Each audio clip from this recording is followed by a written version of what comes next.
we now have the following situation. We have the point 30, 83.7, a point on this cubic graph, this y equals ax cubed graph, and we have a tangent line to the graph at that point that stays very close to the graph for a significant distance. We have the equation of that tangent line, y equals 8.37x minus 167.4. Recall the original question, the question we started this whole process with.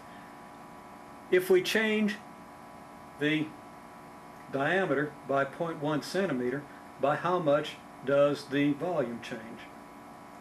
Well, we could have found that by plugging diameter 30 into the original function, y equals 0.0031x cubed, and then plugging y equals 30.1 into that function and subtracting the results. We can get a very good approximation to what we would have obtained if we'd done that by using the tangent line approximation, and the numbers are much simpler. If x equals 30.1, what is y? There are two ways to reason this out.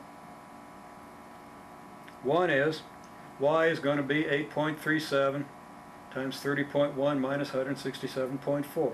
We simply plug x into the tangent line approximation and we get the approximation 84.57. Another way would simply be to say, well, if we follow the tangent line, we're following a slope of 8.37, so if x changes by 0.1, then the rise is going to be 8.37 by 0.1, the logic that we've used already, and we get a rise of 0.837, which of course is identical to the difference between the 83.7 that we have when the diameter is 30 and the 84.57 that we have when the diameter is 30.1. So we see that our delta y is 0.837 as we found originally. We emphasize that this is only an approximation. You should go back to the original function and plug in 30. Of course, if you plug in 30, you're going to get 83.7, and then plug in 30.1 into that function, y equals 0.0031x cubed.